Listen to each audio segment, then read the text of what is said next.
Ja heti alkuun sanon sellaisen jutun, että koska pystytte seuraamaan elokuvaa, missä puhuttiin englantia, niin ei varmaan tuota suuria vaikeuksia myöskään tämän keskustelun seuraaminen englanniksi. Mutta tietysti jos on kysymyksiä tai muuta, niin kysymykset voi aina esittää suomeksi, niin tulkkaillaan sitten, tai jos ei jotakin asiaa ymmärrä, niin sitä aina sopii kysyä, niin sitten käännetään. Mutta nyt now we continue with the discussion part.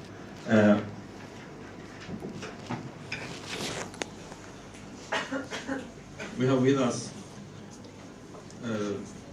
first of all Nakam Sliman, was right? From Palestine, and she's with the Telakka and the international group of Telakka More Than Rainbow. And then we have Syksy Räsänen, who represents an organization called Israeli Committee Against House Demolitions, Finland. And we could start by letting them tell a little bit about themselves and the background, and then some of the thoughts that this film has given here. So,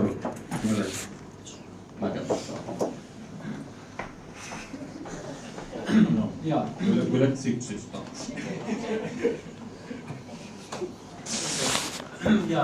So I'm from ICAHD Finland, Israeli Committee Against House Demolition Finland. So this is an Israeli organization founded in '97 to oppose the occupation and oppose the apartheid regime. Its branches in United Kingdom, United States, Germany, Australia, Norway, and Finland. And the Finnish branch. And I've also been active with an organization called International Solidarity Movement, which is a Palestinian-led international organization which works at the grassroots level in Palestine. So last year and the year before that, I was in Hebron, which is a city on the occupied West Bank where there's a settlement, an Israeli settlement inside the city. So I was there as a human rights activist, taking part in demonstrations and monitoring human rights violations and trying to intervene and so on, and being there to provide protective presence to the Palestinians from the settlers and the soldiers. Maybe also a few words about these words, occupation and apartheid, in case people don't know the political framework, because there's not a lot of background material in the film, and also sort of what's the viewpoint of our organization. So you may know that in historical Palestine, 78% of the area is now the state of Israel, and 22%, so the West Bank, Gaza, and East Jerusalem is under occupation. And the only sovereign in this territory is the Israeli government. Parts like Gaza and so all of Gaza and part of the West Bank have limited autonomy, and they operate within the constraints given by the military occupation. And also, as was clear in this film, 20% of Israeli citizens are also Palestinians. Actually, it's also the case that more than one half of the Israeli citizens who are Jews are of Arab background. So actually, the vast majority of the population living now in Palestine, so it's about 6 million Jews, 6 million Palestinians, and most of the Jews are actually of Arab background. So it's actually Arab majority country, funnily enough. But the system, the political system is such that your rights depend in where you live and which ethnic background. So the 20% of Palestinians who are Israeli citizens are treated as second-class citizens, but they can vote, they can hold office and so on, although they're discriminated in all areas of life, systematically. But if you live under occupation, you cannot vote for the government, which is controlling the area. If there are elections, which there haven't been for a long time, then you may vote for the this for the so-called Palestinian Authority, which has limited autonomy and, in some areas of the occupied territories, and which also works with the Israeli government to enforce the occupation. And if you're a Palestinian refugee, so there are about 5 million Palestinians outside of historic Palestine, then you cannot return to the country because you're not Jewish. And if you live in the occupied territories, if you're Palestinian, no political rights, you have very few human rights, you can be killed with impunity, and if you're an Israeli settler, or also if you're Jewish, non-Israeli Jewish, it's not just citizenship. If you're a Jew from anywhere in the world, you go there, and then you will be treated with Israeli civil law, and you will have rights, and you can go there. And this is a very this is a systematic policy of different rights for different people, so that you have one ethnic group, which is whose privileges are maintained at the expense of the rights of others. As for the question of what kind of thoughts this film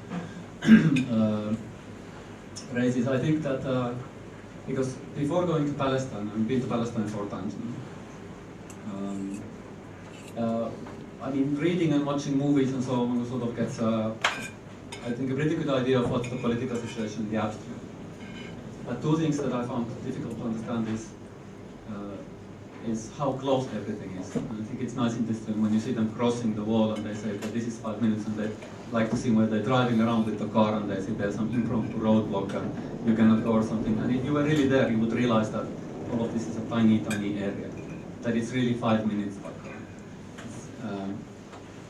And second, when there is this scene when Samira, who is this Palestinian with Israeli citizenship, says that if you ask an Arab mother, they will say it's okay if you're with a Jew, you know, as long as it's different sex. But if you ask a Jewish mother, they will say, okay, you know, be with a woman as long as it's not an Arab. So, which sort of enlightens the mentality. And also, I like the fact that there's this Israeli settler in the movie. I mean, one has to have a bit of sympathy for him, especially because he's stabbed by this great trident. But it's funny because there's all this thing about Shushan, you know, that we hug and everybody loves each other, and nobody knows how much we have done for Arab-Jewish coexistence or whatever they say at one point on stage. And you have this settler who is there hugging everybody, and then he goes home and he says, yeah, I can never, you know, we could never withdraw from the settlement because all of the Arabs want to kill us. So maybe I'll let you continue. My name is Nara Suran. I am Palestinian. I come from the minority who lives inside of Israel. My partner is Finnish, that's the reason I'm in Finland. And since we met in Australia a few years back, and he always asked me, so what's the story again? So what's happening there? And I was trying to explain that we are Palestinians, we are also called Arab Israelis, and it's people who think it's very complicated, and yes, it is a very complicated place, but still it's livable. I think one of the things that I was amazed by the movie, I was like watching and thinking, wow, we are human beings, we have such a capacity to adapt to anything in life, even occupation, even really hard, we do have this capacity to adopt, which is amazing. That being said, yes, there's an occupation, and the Arab people are highly oppressed, and it is a hard place to live in, as being different than the mainstream, whatever the society think, you know, have the standards for you to be. And in another thought, actually, I was on the phone previously with Samira today. She's a nurse. We worked together in a hospital a few years back, and she's not together with Rabit anymore. They did split 1 year after the movie, but it has nothing to do with the occupation or political reasons, just as couples that didn't work out. And she says hi to everyone. She sends her regards. Different questions. Sorry?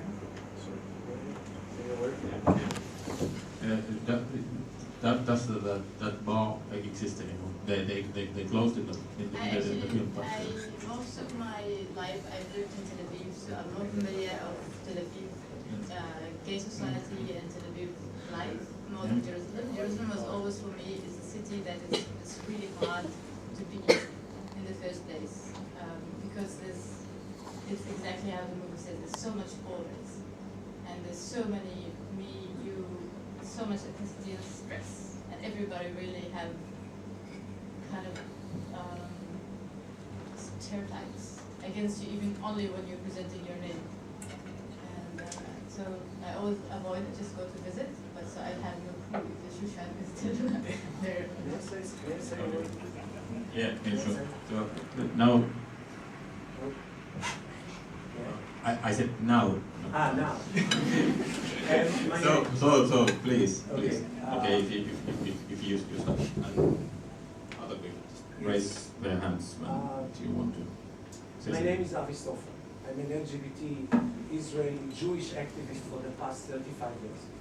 When I heard of your distinguished event, I wrote and I said, please, let's be equal. Since you have a person that identifies as Palestinian, is it not right for your audience that there will be an Israel that will present a different maybe point of view? And by the way, the good news is the bar never closed. It closed for a week. It moved hands. It's still operating now. It's changing name, it's changing hands. The bar is working. But I think it's fair and good if your audience hear another point of view, which we may agree, but still. And I heard, no, our panel is full. You can't be part of it. I wrote you a week ago. I don't know who answered. So if you're willing, I'll give you a different point of view. I would love it. Please, you want the word? I mean, you all in the audience have a right to express yourselves. You amongst them. Invite me to the panel, so we could be on equal basis. I'm sorry, may I ask about your political standpoint? I don't know. What do you mean political view? On what you have to? This is too broad a question. You can't say what is my political on what point. Well, for example, do you support some party in Israel? Some political party? I support one power. That's the LGBT power in all the parties. Now you have to understand, and the audience has to understand, so many things have happened in Israel since this old movie. By the way, Samira is a good friend of mine. Yeah. There are many friends of mine. I was part of the parade that they were showing. Since then, there have been 7 or 9 parades in Jerusalem. Things are improving. And what you said, for example, it's not that you are not saying the truth. You are. But you only say, you cover a part of it. For example, in this movie, this Palestinian, if the audience here have never been to Israel, they don't understand. Why is he running away? Because Hamas is persecuting him, not Israel.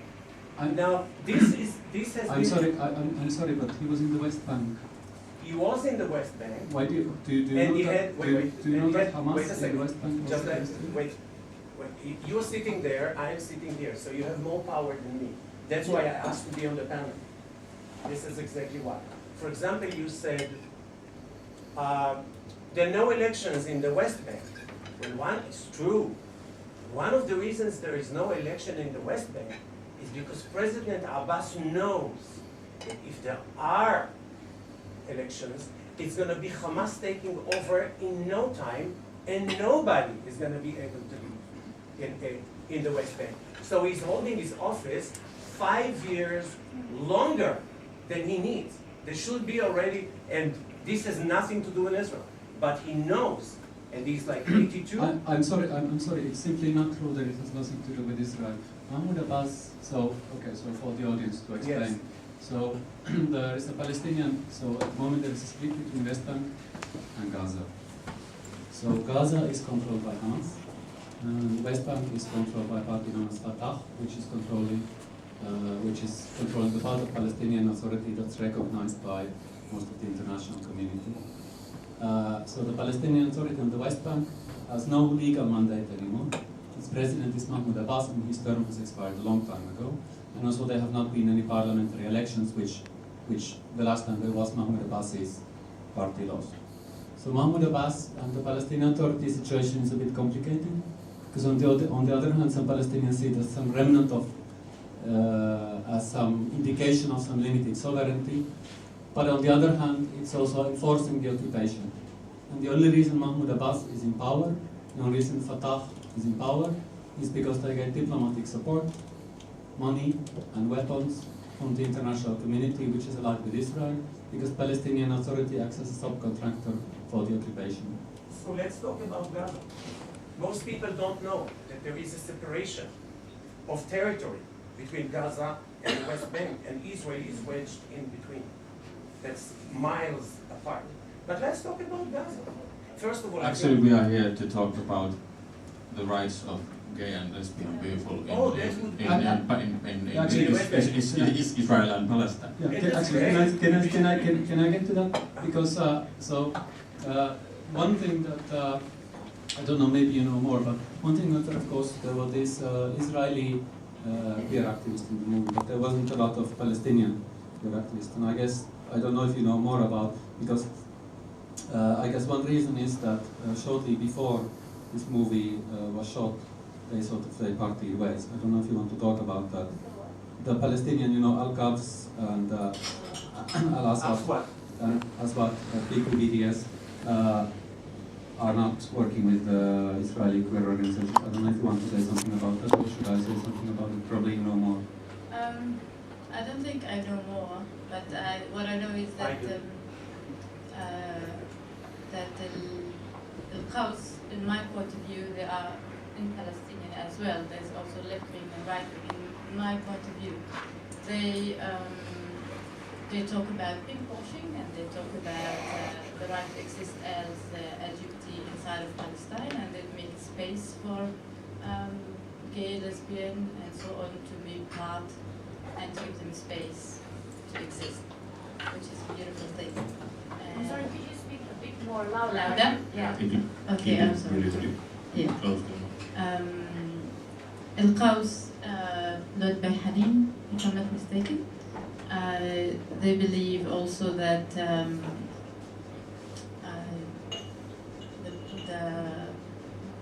they go around and talk about places to exist, and they talk mainly about the social issue of Palestinians, about how to go out as a gay from Palestinian backgrounds, because it's not as easy as everybody knows. The Palestinians community and society is a bit more, it's a bit more man-controlled and so on, so they support this thing.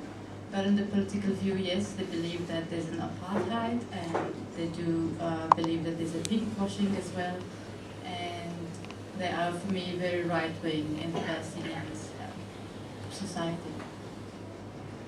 But I'm not sure. Can you say in which sense right-wing? The sense is that, for instance, when I hear Hanin, she will say something that I will not agree to talk or to be part or to negotiate anything with an Israeli organization. And I believe personally that it's not the way, because there is a vision for this place, and Palestinians and Jews can exist together, and can fall in love together, and can work together. So in that sense, I think it's very right-wing to be separated, to say, okay, are you a Jew? I don't want to sit with you at the same table. And I don't believe this is the right way, because we have to start talking. So, so maybe I will say something about this split. So, because Israeli Committee Against House Demolition, so this is an organization founded by Israeli Jews, an Israeli organization. And the official stand of, there is this boycott movement, and there is the official stand as listed by the BDS, the Border Development National Committee, is that the Israeli organizations who agree to the Palestinian right of return, so that the Palestinians will be ethnically cleansed from Palestine, have the right to return to their homes. Those who agree that Palestinian citizens of Israel should have full equality, and those agree that the occupation should end. And all those Israeli organizations are partners, and they should talk to them. But the Israeli organizations which don't agree with this, then then you should not work with them. So because, and in any case, the cooperation should be such that that the cooperation should be against the occupation, against the apartheid system. But it's also true that we have also had, even though I get work with Palestinians, close Palestinian partners and work on the ground. And one of the things we do is rebuild Palestinian homes, which have been demolished by the occupation forces. But there are also Palestinian organizations who have had real difficulty with working with Israel. So actually there was one funny case when there was a joint march on Jerusalem by many organizations which was supposed to happen. And one of the organizers said, ICAHD can come, but we will list you only as Committee Against House Demolitions, not as the Israeli Committee Against House Demolitions. But I think, but what I've read, and I have no experience on the queer situation on the ground, but what I've read from Hanin Maiki was that one reason for this split was that in the Palestinian community it's been especially difficult for queer people because they have also often been perceived as collaborators. So in the West Bank, in Gaza, as collaborators and traitors. And one reason for this is that the Israeli occupation forces monitor what the Palestinians are doing. So they monitor video calls and phone calls and blah blah and so on, and try to find things with which people can be blackmailed. So it can be that if you're a drug addict, or if you have extramarital sexual relations, or if you need some treatment or something, or if you're queer.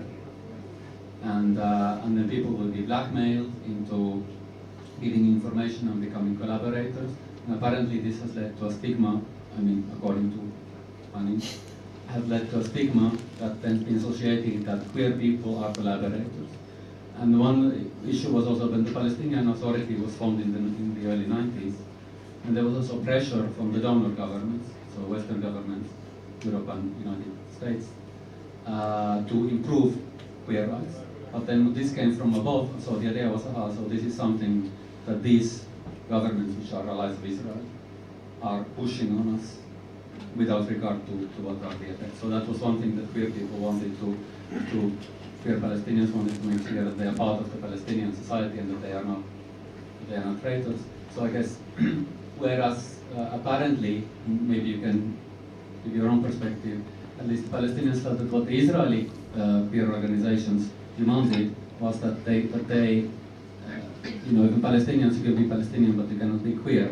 And for the Israeli queer organizations, you can be queer but you cannot be Palestinian in any political sense. And for example, I understand that there was that in 2009 there was a well-publicized shooting where an Orthodox Jew killed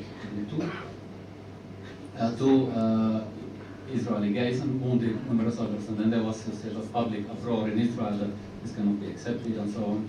And there was an event, and apparently the Palestinian queers were not allowed to go on stage for fear that they would say something political.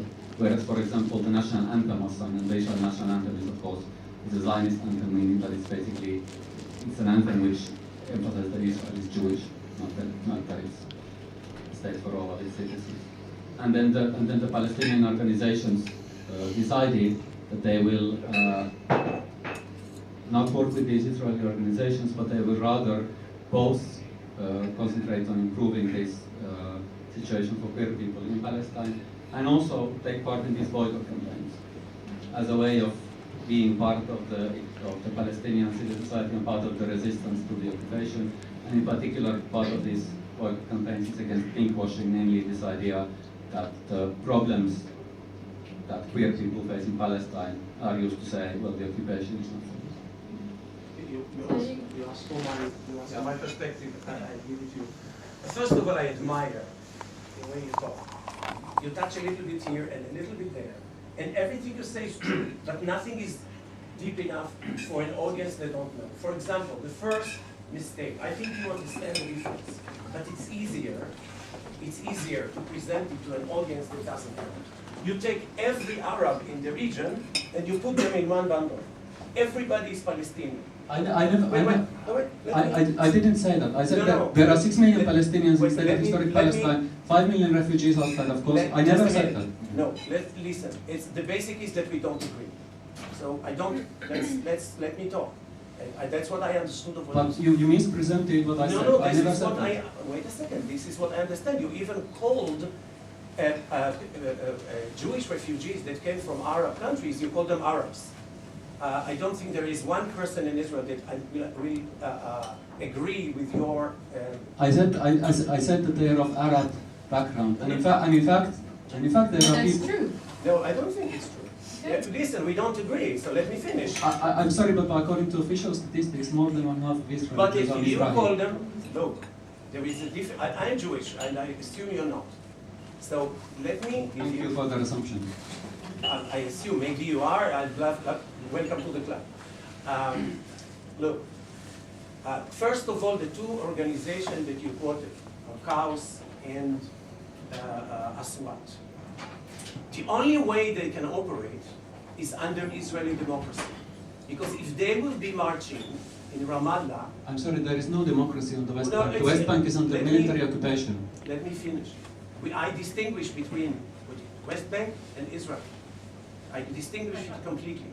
Because history of 19 years is a minute. And it was, for 19 years, it was in the hands of the Jordanian people. Where was the Palestinian state then?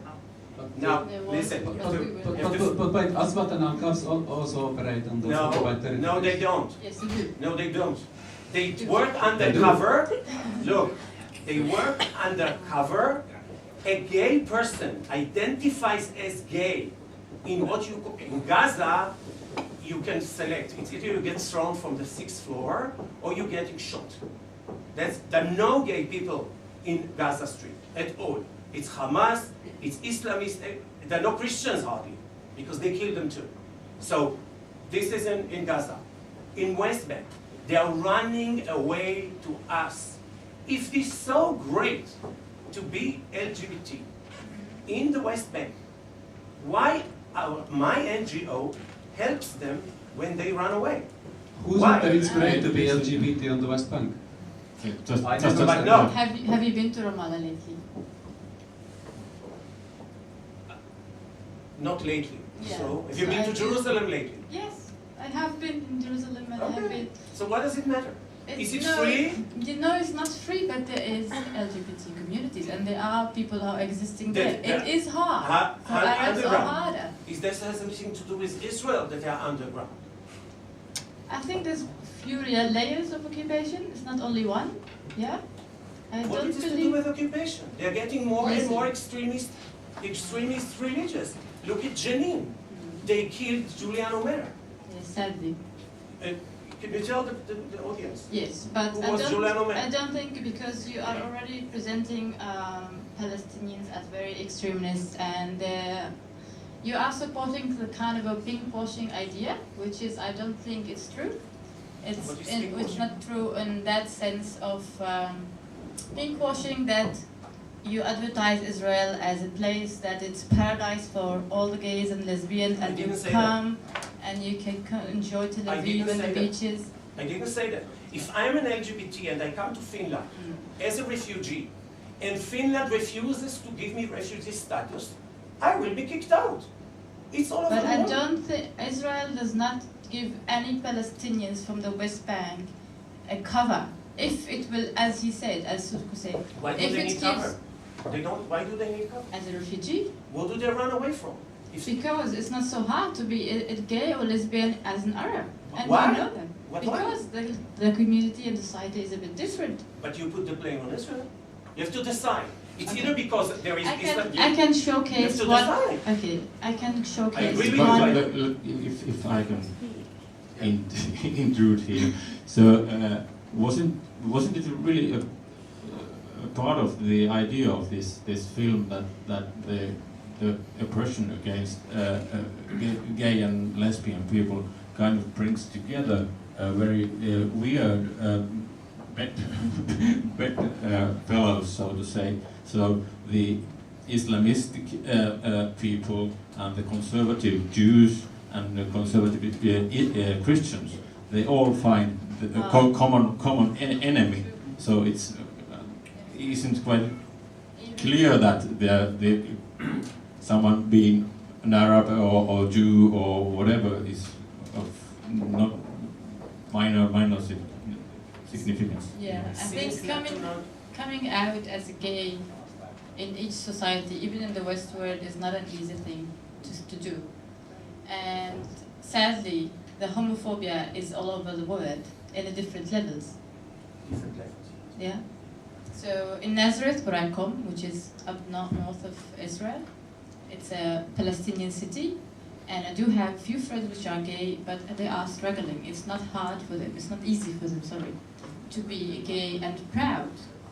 Yeah, it's becoming easier. People are getting more open-minded, but it's a process that the society has to go through.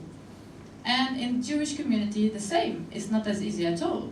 People go through a really hard time to go out to their family and say, "Mom, I'm Jewish," or "Mom, I'm dating an Arab."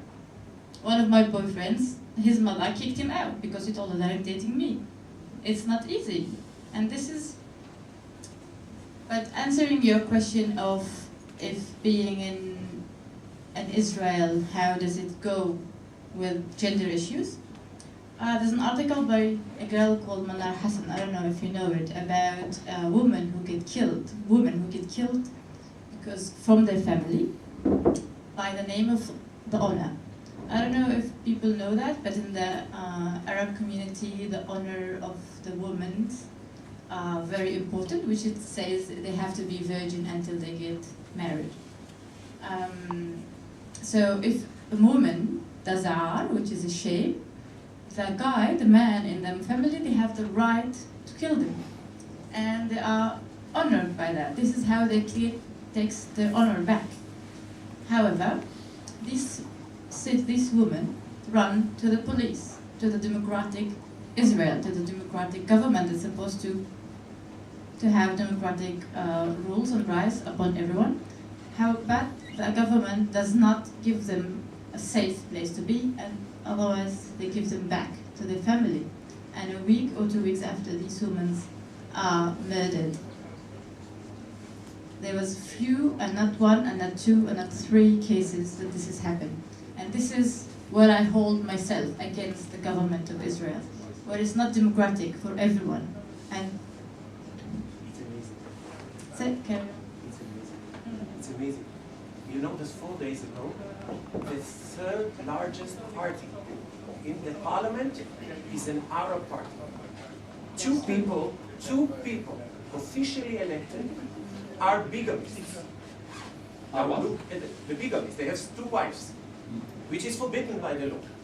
If the state does something, people say, "Why do you interfere in the Arab community?" That's not true. If the state, yes it is. If the state does interfere as you request, by the way, as you should know again, the number of honorary killing is going down. But the problem is that the leaders, I met with Zahalka, you know him? He's one of the leaders of the Arab community, and I asked him this question a week ago. Why are you quiet?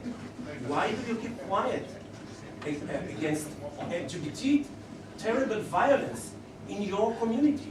Why do you keep quiet against female violence? I swear to God, what he said, this is not among the issues I will deal with. This was 10 days ago. So, if we interfere, we are an outside power. If we don't, it's a very difficult situation. It's getting better, but it will take time within Israel. Again, it's the same as the territory, as the West Bank. It's the same. If Israel interferes, it's occupation. If Israel doesn't interfere, why don't you do something? I'm sorry, but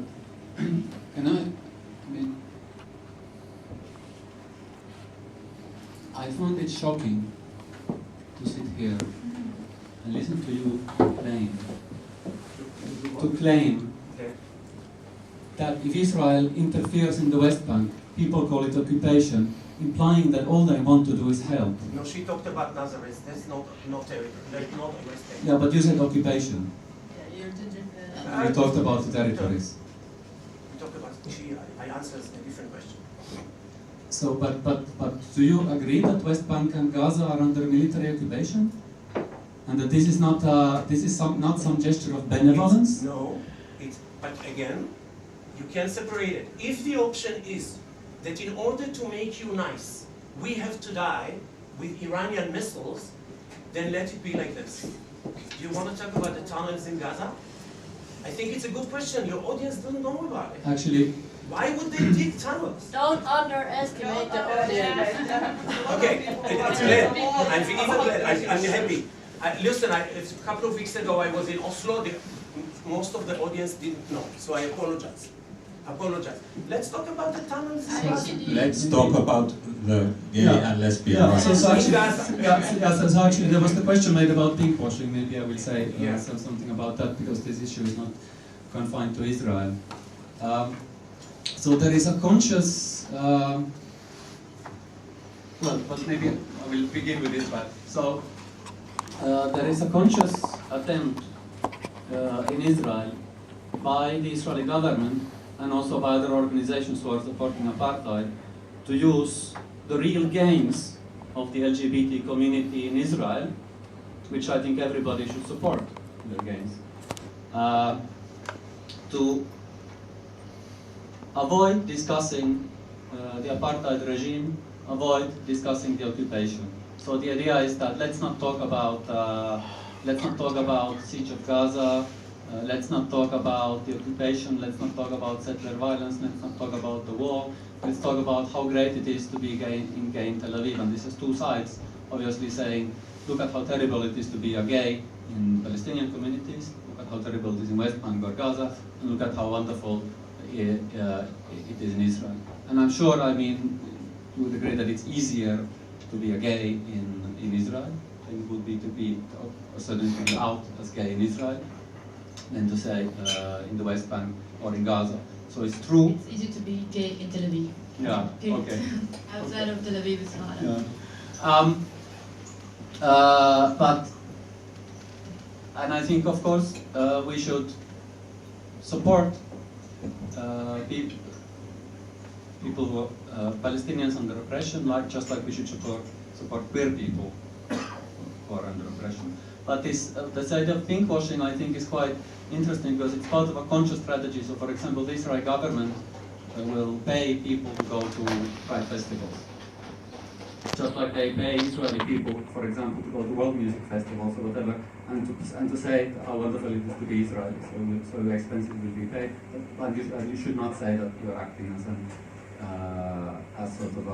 that you're acting for the government. And this is a strategy which also other people or other groups have appropriated for their ends. There is of course some overlap between this anti-Muslim, pro-apartheid sentiment, anti-Muslim sentiment, and then fascist sentiments in Europe. In fact, there was a case here in Tampere when there was a Pride Festival, and the Finnish Defense League, which is this anti-Muslim organization, or this Finnish branch of the anti-Muslim organization, which is in a number of countries in Europe. And they wanted to come to Pride and to say, Muslims oppress gays, and we are against Muslims, so therefore we are on our side. And I have to say it was a great decision on part of Pirkko and Seta to say that you cannot come, because you cannot justify the oppression of one group of people because somebody else is being oppressed. That we should support everybody's rights. And I think this pinkwashing is part of it's why it's so effective, because you can say something, because you can appear to be saying something which is completely positive. And in fact, there has been a shift. That it used to be that those who support the occupation and support apartheid would organize events where they talk about conflict from their point of view. And now all of those events are gone. So now if you look at what these pro-apartheid organizations do, they will organize events saying how great Israel is environmentally, how great Israel is for high technology, and how great it is for gays, and try to avoid talking about it. And I think it's insidious because then it could be said, why are you opposing this? Why are you opposing gay rights? And of course that's not the point. I would say something about Tel Aviv. Last summer we did film a movie about the conflicts, and then we interviewed a few people from all over Israel and the West Bank. And we went to the West Bank and we interviewed one Palestinian, and it was really hard to listen to their life. And when you go back, you cross the border, as you mentioned before, the border is like half an hour, less than half an hour, you're already in Jerusalem. And then you walk literally from a place which is really financially, into infrastructure, not very developed and so on, and then you walk to Jerusalem and you see a different new world.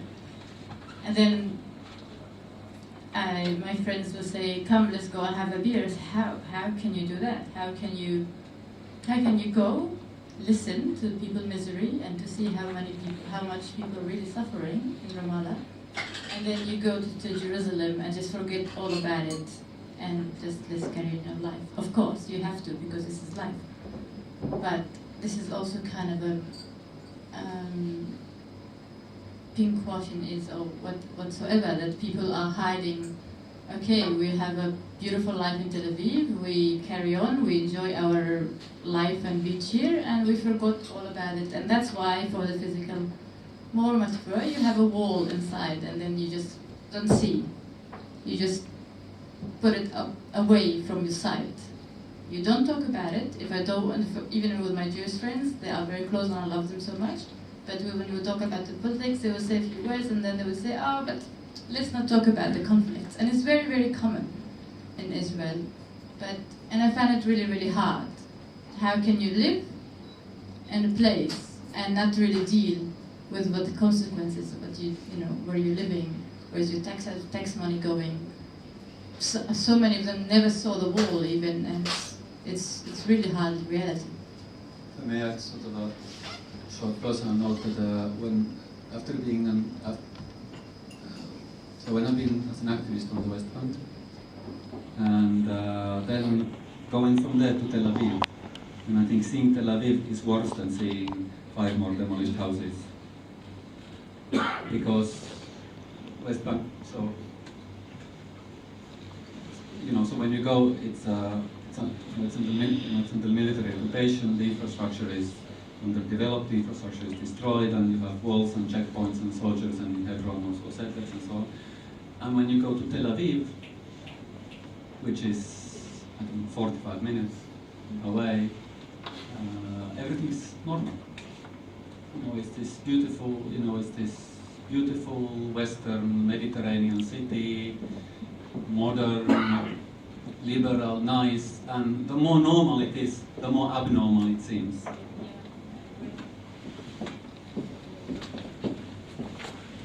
I will actually be more here.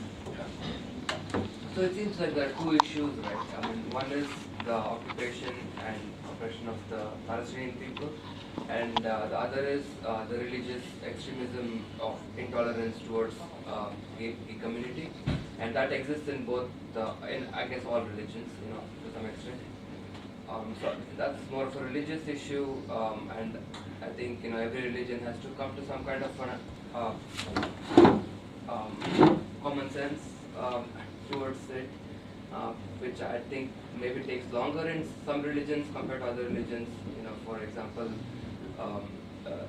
India, which is a very diverse country with majority Hindus, gay marriage is legal already.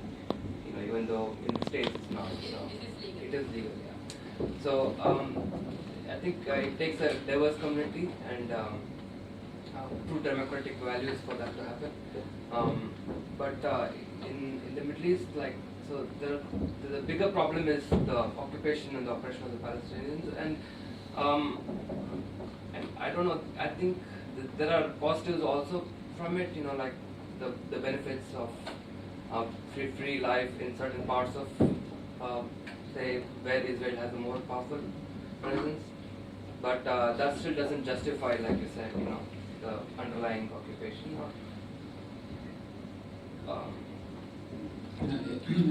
Also that religious fundamentalism, whether it's Muslim or Jewish or Christian, although I would say that in this case probably in Israel Palestine the Christian fundamentalists are of these three maybe the least dangerous, so least extreme, but certainly that this fundamentalism and the religious and the aggravation of religious tension is not unrelated to the occupation and the apartheid regime, even though it's not based on religion. So one thing is, of course, that this religion has been used by Israel to justify its claims, and also, of course, the religion, these things which are presented as eternal and changing, are very malleable.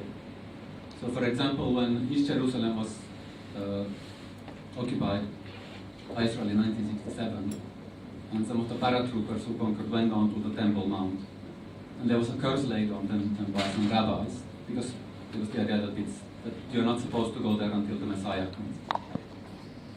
And now there is a strong movement in Israel that they should reclaim the Temple Mount, that some people, even some people in parliament, although it's not, even some in parliament are saying that we should destroy the Al-Aqsa Mosque and rebuild the Third Temple and so on. So you see that when there is this political claim to East Jerusalem, then it justifies the religious grounds, and then it feeds into this religious extremism, which then, which again feeds into politics. And of course, it's the same that if you think of these Islamist movements, so if you think of Hamas, or even the more extremist jihadist movements, which you have now in Gaza, which are fighting Hamas. So that you see that it used to be that the resistance to the occupation, which was led by the PLO, was by these secular organizations. So the PLO, you have Fatah, then you have PFLP, which is Marxist-Leninist, and these other groups. And then after the failure of that, in the 90s, or in the late 80s, when Hamas was founded, and then in the 90s when it became prominent, when it was clear that these old resistance movements, certainly the PLO, Fatah, had turned into, or let's say in many people's view, they have turned into collaborators with the occupation, and certainly part of them are really enforcing the occupation. And then, which then opened a space for these Islamist movements, and then which then feeds into the fundamentalism. So they fed politically, and becomes more religious, and then it feeds back. So it's true that this aggravates the situation. Of course, you can also see this in Gaza. That now Gaza has been under siege, under this terrible, inhumane siege, and you see that there are now more and more extreme groups which have now started to challenge Hamas.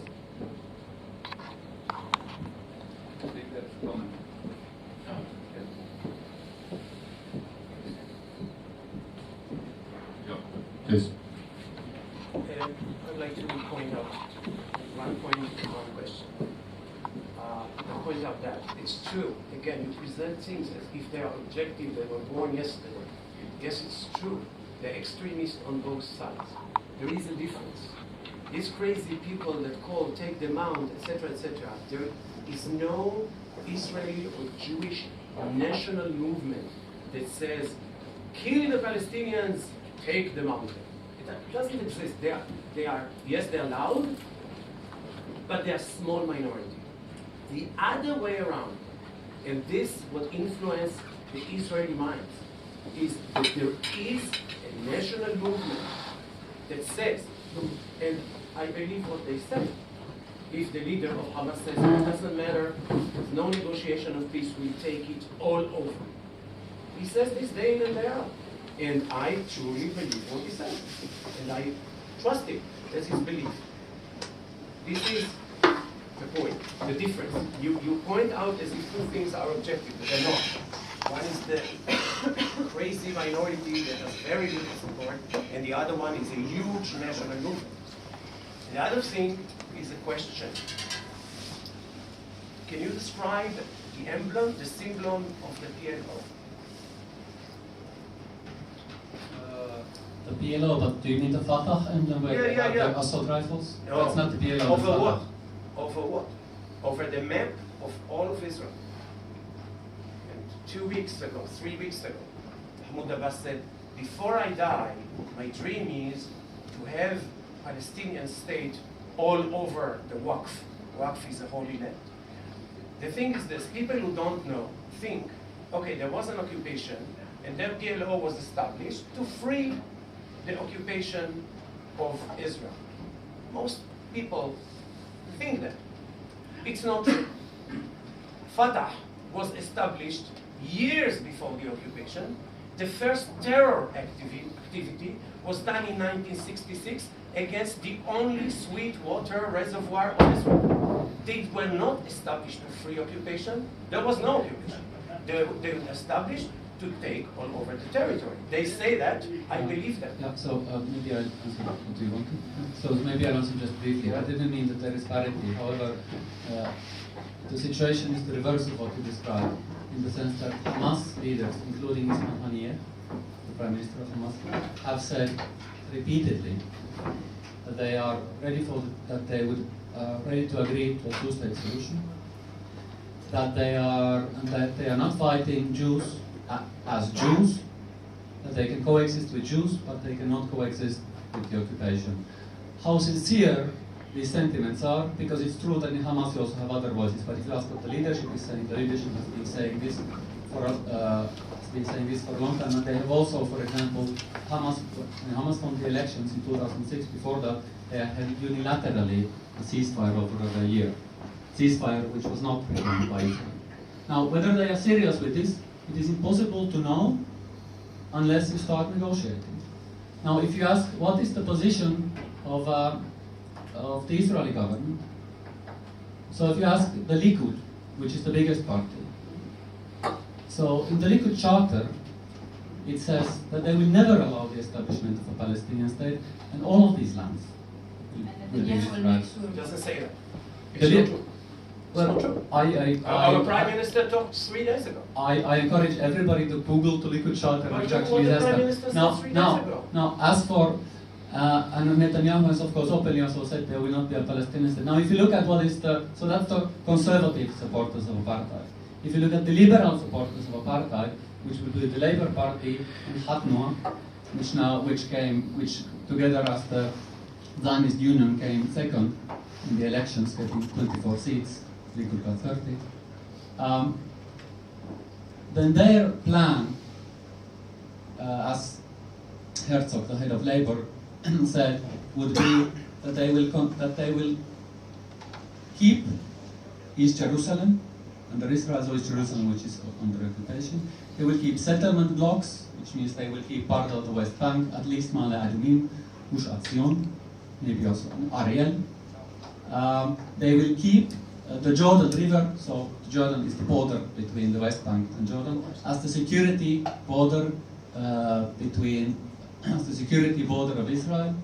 A Palestinian state, which there is, will be demilitarized. And of course, the refugees are not allowed to return home. So, which means that this plan approaches from below the level which the South African government granted to the Bantustans. So it will be a splinter territory, no military troops, even the Bantustans had some military troops, and controlled by Israel. Explicitly said that Israel keeps security control over this area. So you can choose to be conservative apartheid, which would say we will never allow the name Palestinian state to be granted to any piece of plot in land. And the liberal version, which says you can have your Bantustans and you can call it a state if you want. As for this question, it's of course true that PLO was established before there was an occupation, and you're completely right that this goes way before 1967. I completely agree. It goes back to all the way to 1948, when the State of Israel was established, and in so doing, over 700,000 Palestinians were ethnically cleansed from the territory which became part of the State of Israel. Over 500 towns and villages were cleansed and destroyed. People were driven from their homes, and when they tried to return, then they were killed in the thousands.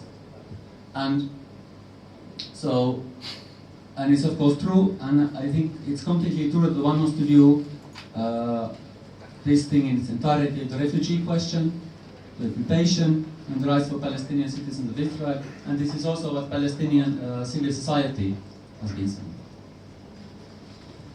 Last week it was the election of Israel, and I know that racism in Israel has been celebrating for the last years, and last year it was the day of the voting, so Benjamin Netanyahu, today is the Prime Minister of Israel, he was elected again. He said, he went to the TV, national TV, and he said, go vote, the Arabs are coming in thousands, they're coming in buses. Beware. Something like this, he said, go vote. I heard this, I couldn't believe my eye, I couldn't believe my ears. It's shocking. It's shocking that the Prime Minister of Israel, he can say such a statement. He can say, beware, you're as an Arab, you're a second-class citizen. You're coming to vote, but we don't want your vote. And I think you would agree. This statement that he said, it was outstanding, outrageous. I couldn't believe really my ears. And the fact that he got re-elected again, it just ensures that Israel is not going any further for peace agreement. Sadly. It's horrible. I was so sad the day that the Likud got elected again. But on the other side, on the other hand, you look at it and you're like, okay, maybe now the world will see that there's no other options. There have to be international intervene. There have to be international pressure on Israel and the government in order to stop it. Otherwise, that's it. And yes, I don't think the Likud wants, it's very obvious, no Palestinian state will be established as long as the Likud is there. I'm actually a little bit, I didn't expect it to be political, but of course it's Israel and Palestine. But I thought that maybe if there's questions more about the social life of Palestinians or Jewish community or queer community, that would be, I think maybe that was the case of this argument, rather than to be political. Yeah, sorry for going. No, it's okay. Yeah, but do you think that the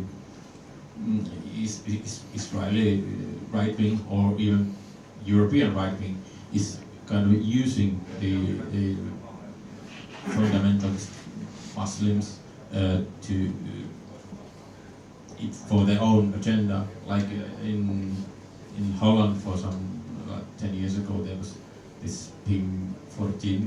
He was a gay activist, but he was also very fiercely anti-Muslim, and he kind of maybe that he coined or he showed what pinkwashing actually is about, that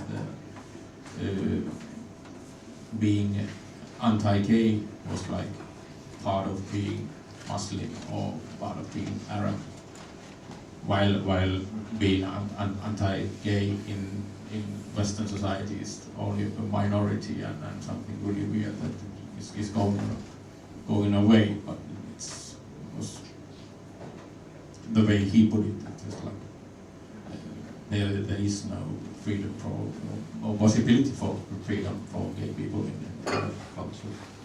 Yes, I will believe that there is. Simply by me, being free to be having my own free life and being out there as a woman, and few friends of mine also, they are gay and they're proud. Still, I'm saying it's not easy, but I don't like to connect Islam with the Arab society, because there's, in the last years, of course, there's anti-Islam movement or anti-Muslim thoughts towards Arabs and towards Islam, and which is the head of racism, I think. Just saying just your name and you're a Muslim, you're like this, you're like this, you're like this. And I believe the problem there is much more in the social system, and that Arabs needs to work or societies. But saying Arabs is, again, is very major word to say, because Arab fear in the whole world, of course. There's Arabs in Finland, there's Arabs in the Middle East, and so on. But the last years of, I don't know how do you call it, going back to Islam, but it's not going back to Islam, it's being more extreme Islam, becoming part of the social part of Arabs, I'm really against it, and but still it's there. But there's many people who are stand to it and who say no, that's not who we are, and no, we have the right to be there. No, I don't believe in Allah in any case. Maybe I was born a Muslim, but I don't believe in Allah. So there is a space to do that. And not all Arabs are primitive, and not all Muslims are primitive, of course not. But it's sadly one of the racist thing today against Muslims. Is that your question? Yeah, more than May I comment? There is also this phenomenon called colonial feminism, which means when you think that we have to bomb Afghanistan, we have to support bombing Afghanistan because the situation of women's rights is so poor in Afghanistan, and the same. And this is the same with